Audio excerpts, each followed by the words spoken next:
여러분, 인간은 행복을 위해 삽니다. 동의하시죠? 어차피 죽을 거 새끼 먹다가 대충 살다가 칵 죽어버려야 되겠다, 그렇게 하고 사는 사람은 한 명도 없어요. 어쨌든 힘들고 어려운 인생이지만 하루하루 주어지는 시간 속에서 열심히 살면서 내 인생이 보람있고 행복했으면 좋겠다, 이 마음 하나 가지고 인생을 사는 거예요. 그래서 바라기는 여러분의 뜻이 실제로 뜻이 이루어지기를 간절히 원합니다. 목사님, 저 행복해요. 하나님 때문에 저 행복해요 라고 하는 고백이 저와 여러분 마음속에서 쏟아져 나오기를 간절히 원합니다. 오늘 이런 맥락 속에서 행복한 인생, 행복 인생 세 가지 매뉴얼이라는 제목으로 말씀을 나누게 될 터인데, 그러니까 여러분 몇 가지 들으면 끝나요? 세 가지 들으면 끝나는 거예요. 행복 인생 매뉴얼 세 가지 말씀을 나누고자 합니다. 이 행복을 논하기 전에, 행복의 세 가지 매뉴얼을 논하기 전에, 그러면 행복이 뭐냐, 행복이 어떤 모습이냐라는 것을 정리를 하고 행복 매뉴얼 세 가지를 얘기를 할 터인데, 여러분 과연 어떻게 행복할 수 있을까요? 첫 번째 행복할 수 있는 것은 가장 급한 게 돈입니다. 돈이 있으면 행복해요. 아멘을 안 하시네요. 돈 싫으신가 보지요? 여러분들은 비겁해요. 돈 때문에 난리를 쳐놓고는 돈이 행복하다 그러니까 시치미를 뚝 떼는데, 거짓말하지 마세요. 돈이 행복하죠. 그 다음에 성공도 행복합니다. 그 다음에 권세도 행복하고요. 그 다음에 잘생긴 것, 이쁜 것도 행복하고요. 그 다음에 자식이 잘난 것도 행복하고요. 우리를 행복하게 하는 객관적인 수치들, 조건들 있습니다. 그래서 우리가 이 객관적인 수치와 조건들을 잘 만들고 나면 행복해질 것이다 라고 믿기 때문에 염치를 불구하고 수단 방법을 가리지 않고 행복하려고 난리를 치면서 살다가 오늘 여기 왔단 말이에요. 이 행복의 조건이 이른바 객관적 행복의 조건입니다. 일정한 금액이 채워지고, 일정한 집이 있고, 일정한 차가 있고, 일정한 권세와 일정한 명예와, 아무튼 일정한 어떤 수치를 다다랐을 때 행복할 것이다, 행복하다라고 말하는 게 객관적인 수치입니다. 이것을 객관적 행복이라고 말씀드릴 수 있고요. 두 번째, 또 하나의 행복의 개념이 있는데 주관적 행복도 있더라는 거예요. 주관적 행복은 그 사람의 마음속에서 주어진 상황을 행복인 건지 불행인 건지, 감사할 일인 건지 짜증을 낼 건지를 결정할 때 나타나는 현상입니다. 그래서 행복은 몇 가지로 정리할 수 있다고요? 객관적인 행복과 주관적인 행복, 두 가지로 정리를 할 수가 있어요. 그럼 여기서 질문 들어가겠습니다. 틀려도 괜찮아요? 여러분, 객관적인 행복이 셀까요? 주관적인 행복이 셀까요? 대답을 안 하는 사람은 불광사단이 다 왔나요? 객관적인 행복이 셀까요? 주관적인 행복이 셀까요? 놀랍게도 주관적인 행복이 훨씬 더 셉니다. 그것은 실제로 객관적인 행복 수치를 달성해 본 분들이 전부 고백하는 거예요. 밤잠을 안 자고, 친척들을 안 만나고, 동창 모임 안 나가고, 죽어라고 뛰어가지고 내가 원하는 집을 사고 내가 원하는 돈을 가지면 행복할 것이다 라고 믿었는데, 막상 거기 가보니까 안 행복하다는 거예요. 입사동기 40명 제끼고 과장 통과하고 부장 때는 5명만 살아남아서 35명 떨어져 나가고, 그리고 부장 딱 달고 나니까 그러면 좀 여유가 있어서 그때 동창들 챙기고 좀 행복할 수 있을까 생각했는데, 막상 거기 가보니까 되게 외롭고 어이없더라는 거예요. 객관적 행복과 지표가 만들어졌는데 행복해야 되는데 아니라고 말하는 사람이 점점 많더라는 거죠. 객관적인 수치의 행복을 가진 사람 입장에서는 그 수치를 갖지 못한 사람을 생각할 때 저 인생은 비리비리한 인생이고 저 인생은 별 볼 일 없는 인생이다 싶은데, 어쩌면 그렇게 부부가 애틋한 사랑을 나누고 자식들이 어쩌면 이렇게 부모를 사랑하고 존경하고 효하는지. 그래서 그냥 BBQ 치킨 하나 넣고 비도 내리는데 파전 비슷한 생각나네, 도미노 피자, 불고기 피자 시켜놓고, 그리고 TV를 보면서 너도 좀 먹어라 나도 좀 먹어라 그러면서 그 밤을 행복하게 보내는 가정을 보게 되면, 곰곰이 생각해 보면 행복은 객관적 수치만 가지고 소유할 수 있는 것은 아니더라라고 깨닫게 되는 겁니다. 그러므로 행복은 자기에게 주어진 상황과 그 상황에 대한 깨달음, 그 상황에 대한 판단으로부터 행복할 것이냐 불행할 것이냐, 감사할 것이냐 아니면 슬퍼할 것이냐, 이게 판가름이 나는 거예요. 행복의 지평, 행복의 기준, 행복의 유전자를 정확하게 이해하는 게 매우 중요하다라고 하는 겁니다. 저는 오늘 여러분에게 객관적 행복의 지표는 말씀을 안 드리겠습니다. 말을 안 해도 여러분 이 말을 보니까 나 지금 죽을 똥 살 똥 살다 왔다라고 맞박에 써 있습니다. 객관적 행복의 지표에 대해서 어떻게 사십시오라고 권면하지 않아도 여러분이 스스로 잘 하고 계십니다. 다방면의 시간과 열정과 에너지를 쓰면서 전쟁터 같은 삶을 사시다가 오셔서 그 부분은 굳이 말하지 않아도 잘 하고 계십니다. 오늘은 주관적인 행복의 지평, 주관적인 행복의 수준, 주관적인 행복의 깊은 내면의 가치를 여러분에게 나누고, 그 말씀이 여러분이 동의할 수 있다면, 그 말씀이 여러분 가슴을 움직일 수 있다면 여러분의 수고와 애씀이 담겨진 객관적 행복을 향한 지표에 더 아름다운 행복의 동력원이 들어가서 그 발걸음이 수고스럽고 엄한 발걸음 되지 않고, 그 발걸음이 애쓰고 슬픔이 가득 찬 발걸음 되지 않고 보람과 기쁨과 감사가 넘치는 발걸음 될 수 있도록 이끌어 가실 줄 믿습니다. 첫 번째 행복 매뉴얼 1번입니다. 믿음을 넘어 맡기고 기대하는 신앙이 필요한 줄로 믿습니다. 같이 하실까요? 믿음을 넘어 맡기고 기대하는 신앙이 필요합니다. 제가 몸된 한빛교회 담임 목사로서의 마지막 자존심은 여러분들에게 믿음이 있다라고 저는 믿어요. 어쨌든 비도 내리는데 이렇게 불편한 환경을 이기고 이 자리에 와서 앉아있는 여러분, 온라인에 있는 우리 성도들께서 저는 믿음이 있다고 굳게 믿습니다. 그런데요, 믿음이 있다는 것과 그 믿음이 하나님께 맡기는 삶을 사느냐 하는 문제는 좀 다른 문제예요. 믿음이 있다고 해서 믿음 있는 사람이 하나님께 그의 삶을 맡기느냐? 그러지 않아요. 그래서 믿음이 있다는 문제와 내 삶을 주님께 맡길 수 있느냐는 문제는 조금 더 다른 문제이더라는 겁니다. 교회를 다니는 것과 하나님을 신뢰하여 인생을 맡긴다는 것은 전혀 다른 차원의 이야기입니다. 교회를 다니는 것과 하나님으로 말미암아 나의 남은 시간과 기회와 가능성을 설계하는 것은 전혀 다른 차원의 이야기라는 거예요. 내가 믿음을 가졌지만 하나님께 내 인생을 맡기는 것, 내가 교회를 다니고 있지만 내 삶의 설계, 내 삶의 계획, 내 삶에 나아가는 시간과 모든 가능성이 하나님의 은혜 가운데서 설계되고 하나님의 은혜 가운데 인도되기를 원하면서 사는 것은 다른 차원의 이야기이더라는 거예요. 성경은요, 의외로 맡기라는 사실을 여러 가지의 성경을 통하여 우리에게 강조하고 있습니다. 이 이야기를 바꿔서 말씀을 드리면, 맡기지 않으면, 맡기는 걸 깨닫지 않으면 성경 말씀을 곤백 번 읽어도 그 말씀에서 말하고 있는 진리를 파악하기가 어렵다는 말과도 연관이 됩니다. 왜냐하면 의외로 여러분이 생각하는 것 이상으로 맡기라는 것을 강조하고 있기 때문에 그렇습니다. 시편 37편 5절 말씀인데요, 내 길을 여호와께 맡기라. 그를 의지하면 그가 이루시고 내 의를 빛과 같이 나타내시며 내 공의를 정오의 빛같이 하시리로다.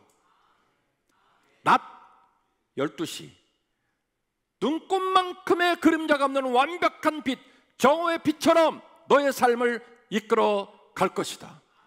너의 삶도, 너의 부인도, 너의 남편도, 너의 아들도, 너의 딸도 내가 그렇게 지킬 것이다. 시편 190편 105절 말씀입니다. 주의 말씀은 내 발의 등이요 내 길의 빛이십니다. 주 여호와의 말씀이 우리에게 때로는 랜턴이 되고 때로는 강력한 태양빛이 되어 어둠으로 가득 차고 어디로 가야 할지, 무엇을 해야 할지, 누구를 만나야 할지 알 수 없는 그 길을 여호와 하나님이 이끌어 가시도다. 내 길을 여호와께 맡기라. 시편 52편 55편 22절 말씀인데요, 내 짐을 여호와께 맡기라. 그가 너를 붙드시고 의인의 요동함을 영원히 허락하지 아니하시리로다. 우리의 인생이 요동하는 이유 중에 99.99%는 다 누구 때문이냐면 나 때문이에요. 그 사람 내가 결정해서 만난 거예요. 그 투자 내가 한 거예요. 그 일에 내 시간과 열정과 에너지를 다 쏟아부은 거 누가 시켜서 한 게 아니라 누가 했냐면 내가 한 거예요. 그래서 우리 인생은 무겁고 맨날 요동을 치는 거예요. 여러분이 그렇게 살았다고 흉보는 게 아니라 제가 말씀드리는 건 뭐냐면 적어도 우리가 어떤 존재인지를 스스로 한번 돌아보자고 제안을 하는 겁니다. 우리 인생의 어깨에는요 맨날 무거운 짐이 있어요. 그리고 그 짐은 누구 때문에 만들어진 짐이냐면 나 때문에 만들어진 짐이에요. 너의 짐을 여호와께 맡기라. 그가 너를 붙드시고 의인의 요동함을 영원히 허락하지 아니하시리로다. 지금 맡기는 시리즈가 나오고 있습니다. 첫 번째 뭘 맡기라? 길을 맡기라. 두 번째 뭘 맡기라? 짐을 맡기라. 계속 반복됩니다.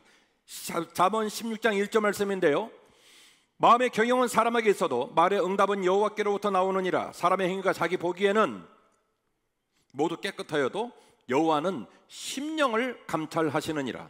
너의 행사를 여호와께 맡기라. 그러면 내가 경영하는 것이 이루어지리라. 이벤트 업체 사장한테 준 말씀이 아니에요. 여기서 말하는 행사는 뭐냐면 너의 행하는 모든 일거수일투족의 일들, 그래서 행사입니다. 네가 행하는 모든 일들에 주어지는 어떤 사건과 판단과 되어지는 그 일들에 관한 모든 것들을 누구께 맡겨라? 주께 맡기라는 거예요. 맡기는 시리즈가 계속됩니다. 첫 번째 뭘 맡겨라? 길을 맡겨라. 두 번째 뭘 맡겨라? 짐을 맡겨라. 세 번째 뭘 맡겨라? 너의 행사를 주께 맡기라. 그리하면 너희가 경영하는 모든 것이 이루어질 것이다. 마태복음 6장 31절 말씀입니다. 그러므로 염려하여 이르기를 무엇을 먹을까 무엇을 마실까 무엇을 입을까 하지 말라. 이는 다 이방인들이 구하는 것이라. 너희 하늘 아버지께서 이 모든 것이 너희에게 있어야 할 줄 아시느니라. 그런즉 너희는 먼저 그의 나라와 그의 의를 구하라. 그러면 이 모든 것을 너희에게 더하시리라. 그러므로 내일 일을 위하여 염려하지 말라. 내일 일은 내일 염려할 것이요 한날의 괴로움은 그날로 족하니라. 염려 시리즈, 맡기라 시리즈 마지막 권면입니다. 뭘 맡기라? 너의 염려마저도 주께 맡기라. 정리해 볼까요?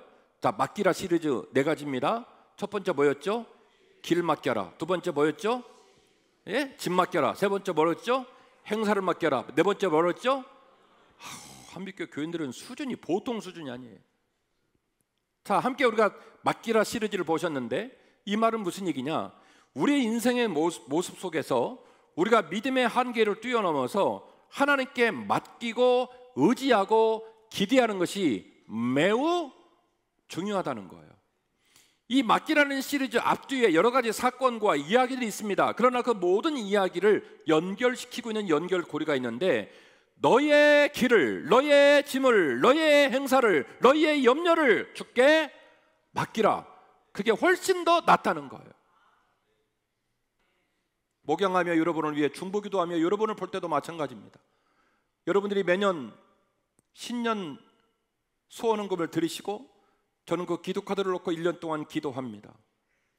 밑줄을 쳐주고 세모표를 치고 때로 중요할 때는 별표를 3개씩 그어주면서 기도해 드립니다. 신기하고 감사한 것은 해년마다 그 기도카드가 갑작스럽게 변하지는 않지만 작년 기도카드와 올해 기도카드가 다르고 올해 기도카드와 내년 기도카드가 다르니 하나님 참 좋으신 분이구나라는 것을 저는 항상 느낍니다. 여호와께 맡기셔야 됩니다.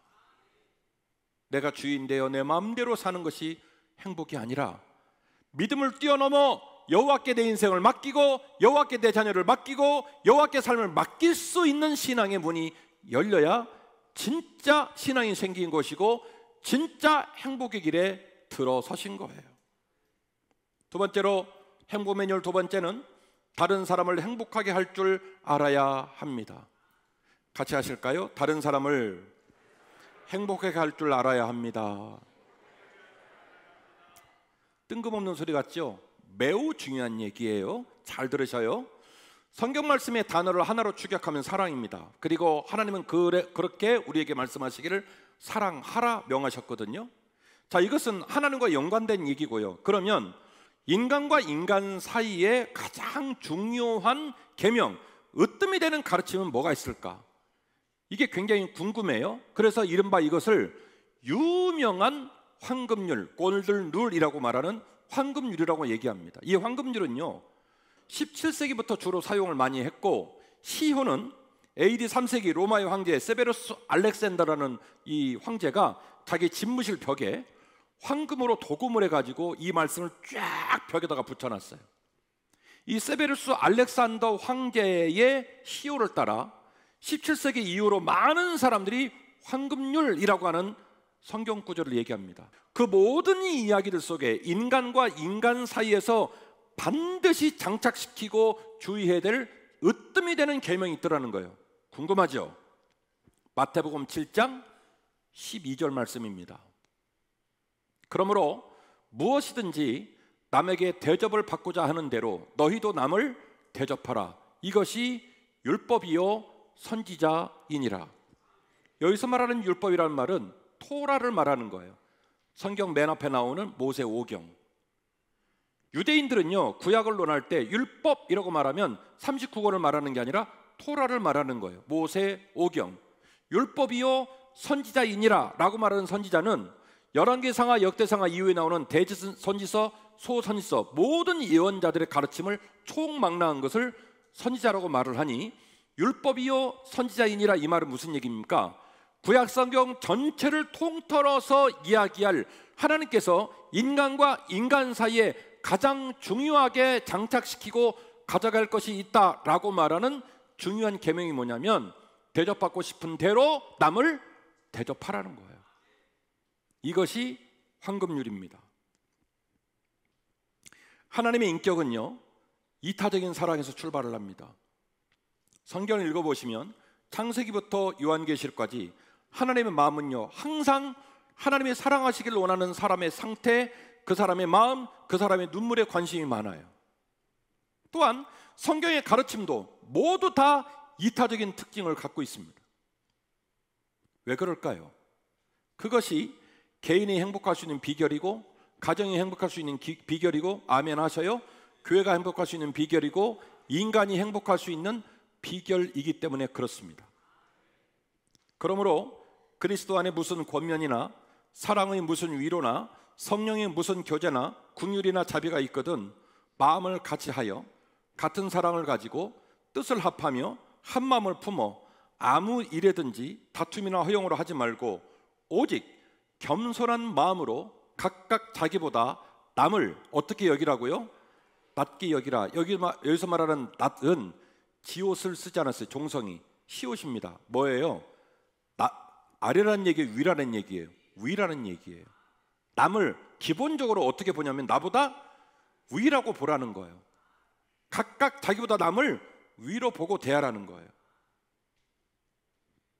각각 자기 일을 돌볼 뿐더러 또한 각각 다른 사람의 일들을 돌보아 나의 기쁨을 충만하게 하라. 여기서 말하는 나의 기쁨은 말하는 화자인 나를 말하는 게 아니라 하나님 아버지 예수 그리스도의 기쁨을 말하는 거예요. 주께서 주시고자 하는 메시지, 주께서 가르치고자 했던 삶의 행복의 지평, 그 기쁨을 충만하게 하라. 어떻게 함으로요? 남을 나보다 낮게 여김으로 그 일이 된다는 거예요. 사랑하는 한빛가족 여러분, 가장 정확한 나의 인식은 죄송하게도 나에게서 나오지 않습니다. 아이러니하게도 사람은 미취학 아동일 때 굉장히 자기중심으로 살아요. 엄마 아빠가 굶어도 집에 들어가야 행복하고 심한 생각해요. 근데 우리는 그걸 걱정하지 않아요. 아직은 어리니까, 미취학 아동이니까. 그러다가 초등학교, 중학교, 고등학교에 넘어가면 점점 철이 들면서 염치도 알고, 그리고 다른 사람과 더불어 사는 방법도 알아요. 근데 제가 좀 걱정하는 건 뭐냐면 OECD 국가 중에 대학 졸업자가 1위인 우리나라, 전후 70년 만에 이렇게 경제적으로 성장을 하는 우리나라가 부의 확장은 있고 지식의 확장은 있지만 지혜와 덕과 인격은 점점점 퇴행하고 있다는 게 너무너무 두렵고 겁이 납니다. 사람들은 자기만 생각해요. 자기 억울한 것, 자기 분한 것, 자기 떳떳한 것, 자기 말만 해요. 다른 사람 말을 안 들어요. 근데 죄송합니다마는 내가 어떤 사람인가, 내가 덕이 있는가, 내가 다른 사람에게 사랑받을 많은 사람인가, 이것은 자기가 주장하는 말로 그걸 인정해 주는 사람은 한 명도 없어요. 진정한 자기 인식은 누구한테 나오는 거냐면 타자의 평가에서 나오는 겁니다. 여러분이 어떤 사람이라고 주장하는 것에서 나오지 않고 다른 사람이 여러분의 이름을 호명하면서 거기다 라벨을 붙여주는 거예요. 그분은 덕이 있어. 그분은 인품이 깊어. 그분은 가슴이 따뜻해. 그분은 다른 사람을 만날 때마다 항상 인격적으로 대해 주셔. 그분의 삶은 인생이 오르락내리락 시련이 많아도 흔들린 적이 없어. 그분은 항상 만날 때마다 나한테 인간적인 향기를 보여주셔. 제3자의 평가를 통하여 그 사람의 진면목과 민낯이 드러나게 돼 있는 거예요. 남을 나보다 낮게 여기라. 이 명령은 대접받고 싶으면 대접받고 싶은 대로 남을 먼저 대접하라는 명령은 성경 말씀이라 그냥 허투루마투루 들으라고 주신 말씀이 아니고, 적어도 인간이 행복하게 살기 위하여, 인간답게 살기 위하여, 떳떳하게 살기 위하여 기본적으로 인간의 내면에 장착시켜야 될 기본적인 삶의 태도라는 거예요. 다른 사람을 행복하게 하면 저절로 여러분이 행복해집니다. 여러분 보세요. 다른 사람 가슴에 피눈물 나게 하고 다른 사람 가슴에 상처를 심고 다른 사람 가슴에 눈물을 심잖아요. 그러면 그 눈물과 피눈물과 상처가 그대로 나한테 돌아옵니다. 제 예언입니다. 시간차가 있을 뿐, 다른 사람을 억울하게 하고 다른 사람을 슬프게 하면 반드시 그 슬픔이 나한테 와요. 이건 성경적인 원리이고 그리고 인간의 자연적 원리이기도 합니다. 다른 사람의 마음과 다른 사람의 얼굴에 귀하고 아름다운 것을 심을 이유가 거기 있습니다. 따라서 하십시다. 오늘 이후로 다른 사람의 얼굴에 미소를 심읍시다. 오늘 이후로 다른 사람 마음에 사랑을 심고 고마움을 심읍시다. 할렐루야. 속을 뒤집고 상처를 주고 그렇게 상대방을 힘들게 합니까? 그러면 안 돼요. 여러분 보세요. 직장에서는 다소 그래도 직장이 별 문제가 안 생깁니다. 왜냐하면 매월 25일 날 월급 나오거든요. 군대에서는 두들겨 패고 조인트 까도 좀 괜찮아요. 왜냐하면 말 안 들으면 영창에 집어넣으면 되거든요. 근데요, 교회는 마음이 상해버리면 그 교회는 절단 나는 거예요. 제 말에 동의하시겠습니까? 교회가 뭘로 묶어져 있는데요? 권력으로 묶어져 있습니까? 돈으로 묶어져 있습니까? 교회를 묶는 힘이 뭔데요? 예수 그리스도의 위대하고 깊으신 사랑 말고는 이 공동체를 지탱할 방법이 없단 말이에요. 내가 못나서 참는 게 아니에요. 할 말이 없어서 참는 게 아니에요. 내가 주님만큼 못 살아도, 내가 주님처럼 살 수는 없어도 입만 열면 우리 그리스도인이 얼마나 말을 잘합니까? 그런데 그렇게 안 살잖아요. 다른 사람 상처 주고 속 뒤집고 관계 깨뜨리고 슬프게 하고 그러면 안 돼요. 그러면 교회 절단 나요.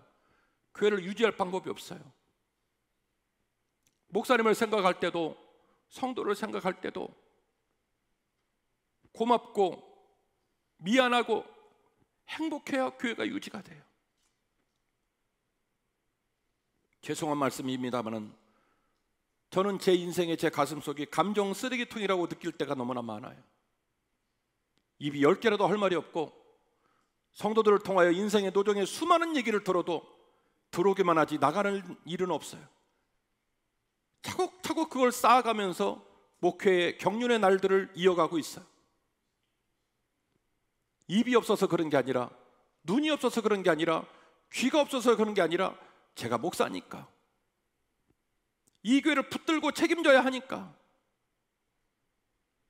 그래야 우리가 믿음의 길을 완주할 수 있으니까. 생긴 대로 말하고 생긴 대로 살다가는 나도 다른 사람도 살아날 사람이 한 명도 없어요. 반드시 남을 존중해 주시기를 바랍니다. 존중받고 싶은 대로, 존경받고 싶은 대로 내가 먼저 남을 존경하시기를 바랍니다. 각기 서로를 돌아보아 사랑하고 남을 나보다 낮게 여기시기를 바랍니다. 그러면 당장에 행복해질 수 있어요. 행복해질 수 있어요. 나 때문에 다른 사람 얼굴에 미소가 피어지고, 나 때문에 다른 사람 얼굴이 감사로 가득 차고, 나 때문에 다른 사람이 내게 고마운 마음을 느끼고, 나 때문에 다른 사람 마음이 내가 너무너무 사랑받는구나라는 느낌을 가지면요, 그냥 좋은 거예요. 여러분, 사랑이 얼마나 강력한 힘을 갖고 있는지 아십니까? 마약은 저리 가라예요. 여러분, 제가 어제도 길에서 봤거든요. 어제 엄청 더웠잖아요. 근데 그 남자, 여기 그 백제 고문 보니까 그 남자 저 형제가 여자 자매를 꼬셨나 봐요. 그런데 그 더운데 손을 꼭 잡고 가는데 제가 속으로 땀 엄청 날 텐데 싶더라고요. 그리고 막 그러면서 또 둘이 또 엄청 또 신경 쓰나 째를 내갖고, 자매는 또 이렇게 긴팔 막 입고 막, 그리고 뭘 붙이고 난리가 났어요. 둘 다 막 이러고, 막 형제는 또 그 와중에 뭐 선글라스 여기다 다 끼고 이렇게 막, 그 둘이 뭐 엄청 뭔 얘기를 하는데 제가 볼 때는 쳐다보기만 해도 심란하더라고요. 근데 사랑하면요, 더워도 행복하고 추워도 행복하고 심지어 배고파도 행복해요. 맞아요, 맞아요, 맞아요. 사랑에 감염이 돼버리면요, 날씨가 안 느껴지는 거예요. 근데요, 사랑이 사라져버리면 산의 진미를 챙겨놔도 열받습니다. 예, 그래서 다른 사람을 행복하게 할 줄 알아야 돼요. 한빛 가족들의 수준 높은 주제예요. 다른 사람을 행복하게 하는 것이 내가 행복하는 첩경이다. 마지막입니다. 사랑의 눈 떠야 이길 수 있고 비로소 완성할 수 있습니다. 인간은 죄인입니다. 이 말은 바르게 살 수도 행복하게 할 수도 없는 존재라는 말을 의미합니다. 인간은 부족합니다. 이 말은 항상 행복과 무관한 자리에 설 때가 많다는 거예요. 심란하죠? 태어날 때는 죄인으로 태어났고 살 때는 부족하게 살아요. 그런 인간이 어떻게 행복하겠어요? 그럼 우리를 보자는 거예요. 태어날 때부터 신분이 죄인이에요. 그리고 항상 부족해요. 기억력 부족하고요, 책임감 부족하고요, 맨날 뻥치고 방귀 끼고요, 부족한 것 투성이에요. 심지어는 나중에는 도어라 키 번호가 생각 안 나서 집에도 못 들어갈 뻔하잖아요. 이게 부족한 인생이거든요. 그러면 태어날 때는 죄인으로 태어나고 사는 건 부족하게 사니 그런 인간이 어떻게 행복하겠어요? 생각을 해봐요. 말도 안 되는 소리죠. 그러나 그렇게 부족하고 그렇게 죄인인 인간들이 서로를 불쌍히 여기고 손잡아주고 끌어주고, 그래도 이쁜 척 해주면서 살 수 있는 유일한 길은 뭐냐면 접착제가 하나 있거든요. 그게 바로 뭐냐면 사랑의 접착제예요. 사랑은 오래 참고, 사랑은 온유하며, 시기하지 아니하며, 사랑은 자랑하지 아니하며, 교만하지 아니하며, 무례히 행하지 아니하며, 자기의 유익을 구하지 아니하며, 성내지 아니하며, 악한 것을 생각하지 아니하며, 불의를 기뻐하지 아니하며, 진리와 함께 기뻐하고, 모든 것을 참으며, 모든 것을 믿으며, 모든 것을 바라며, 모든 것을 견디느니라. 고린도전서 12장에 수많은 은사를 말하고 마지막 최종적인 은사를 말할 때 사랑을 말합니다. 그 모든 은사를 아우르는 가장 강력한 접착제가 있는데 바로 사랑이란다. 그 사랑을 가지면 너희가 비로소 행복할 수 있어. 이렇게 얘기를 해주신 거예요. 이어지는 본문입니다. 내가 어렸을 때는 말하는 것이 어린아이 같고 깨닫는 것이 어린아이 같고 생각하는 것이 어린아이 같다가 장성한 사람에 대해서는 이런 일을 벌였다. 우리가 지금은 거울로 보는 것 같이 희미하나 그때는 얼굴과 얼굴을 대하여 볼 것이요, 지금은 내가 부분적으로 알지만 그때는 주께서 나를 아시는 것 같이 내가 온전히 알게 될 것이다. 그런즉 믿음, 소망, 사랑, 이 세 가지는 항상 있을 것인데 그 중에 제일은 사랑이니라. 내가 지금은 거울로 보는 것처럼 희미하게 본다. 뭔 말인가 싶죠? 여러분 지금 보는 거울은 엄청 잘 보이잖아요. 이게 뭔 말인가 싶잖아요. 초대교회가 있을 때 고대 사회의 거울은 이런 거울이 아니라 동판 같은 것을 이렇게 보울에다가 놓고 망치로 막 때려가지고 반질반질하게 만들어서 거울을 만들어요. 그러니까 얼굴이 보이긴 보이는데 어떻게 보면 얼룩 이렇게 보이는 거예요. 정확하게 안 보여요. 고린도전서 13장에서 사랑을 얘기하고 그 사랑의 중요성을 말하고, 그리고 그 사랑의 완벽한 최고의 지혜로 사랑을 다시 한번 강조하고 있는데요. 뭐라고 말하냐면, 내가 옛날에는 생각하는 수준이, 마음의 인격과 삶의 수준 자체가 어린아이 같아서 말하는 것도 행동하는 것도 깨닫는 것도 생각하는 것도 어린아이 같아서 이 사실을 깨닫지를 못했고, 이제 장성하여 어른이 되고 나서 보니 사랑 말고는 답이 없다는 걸 이제 알게 됐다는 거예요. 그래서 말하기를 믿음, 소망, 사랑, 이 세 가지는 항상 있을 것이지만 그 모든 걸 완성하는 마지막 최고의 지혜가 있는데 그건 뭐냐면 바로 사랑이라는 거예요. 요한일서 4장 7절인데요. 사랑하는 자들아 우리가 서로 사랑하자. 사랑은 하나님께 속한 것이니 사랑하는 자마다 하나님으로부터 나서 하나님을 알고, 사랑하지 아니하는 자는 하나님을 알지 못하나니 이는 하나님은 사랑이시니라. 여러분 저 보세요. 내가 죄인이고 내가 부족한 인생이라는 걸 깨달아서 그 말씀을 듣고 기도하다가 내가 하나님이 너무 좋아요, 그게 은혜임을 깨달았어요. 그런 사람이 다른 사람들은 폐악질하고 속 뒤집고 정죄하고 그렇게 살 수 있을까요? 못해요. 못한다고요. 그러니까 이게 중요한 얘기를 하고 있는 건데, 사랑하지 않는 사람은 하나님을 아직 모르는 거고요, 사랑하는 사람은 비로소 하나님을 알게 됐다는 거예요. 왜? 하나님은 본질이 사랑이시기 때문에. 다른 사람을 사랑하는 법을 배우고 다른 사람을 용납하고 존중하는 법을 배우고, 이것은 무슨 성격이 오지랖이 넘는 사람이 가져가는 특이한 성격이 아니고, 예수 믿는 사람이 자기 자신이 행복하게 살기 위하여, 자기 가정을 행복한 가정 만들기 위하여, 그 교회를 행복한 교회를 만들기 위한 매우 중요한, 물러서지 말아야 될 소중한 가치이더라는 거예요. 무엇이요? 사랑이. 하나님의 사랑이 우리에게 이렇게 나타난 바 되었으니 하나님이 자기 독생자를 세상에 보내심은 그로 말미암아 우리를 살리려 하심이라. 사랑이 여기 있으니 우리가 하나님을 사랑하는 것이 아니요 하나님이 우리를 사랑하사 우리 죄를 속하기 위하여 화목제물로 아들을 보내셨습니다. 사랑하는 자들아, 하나님이 이같이 우리를 사랑하셨은즉 우리도 서로 사랑하는 것이 마땅하도다. 아멘. 여러분, 이 명제는 굉장히 크고 깊은 명제예요. 아까 제가 두 번째, 다른 사람을 행복하게 하고 다른 사람을 미소 짓게 하고 다른 사람을 존중하라고 그랬죠. 그게 바로 뭘까요? 그것이 곧 뭐예요? 사랑이에요. 사랑이라고요. 내 인생의 주권이 내게 있지 않고 하나님께 있음을 믿고 믿음을 뛰어넘어 길을 맡기고 염려를 맡기고 짐을 맡기고 행사를 맡기는 것도 뭐예요? 결국 뭐예요? 사랑이에요. 하나님을 사랑하니까 맡길 수 있는 힘이 나오는 거예요. 하나님과 우리 사이가 연결되는 방법도, 우리와 우리 사이가 연결되는 방법도 사랑 말고는 답이 없어요. 사랑하는 자는 하나님을 알고 사랑하지 않는 자는 하나님을 모른다. 왜냐하면 하나님은 사랑이시기 때문이고, 사랑하는 자들은 하나님이 이같이 우리를 사랑하셨은즉 우리 또한 서로 사랑하는 것이 마땅하다.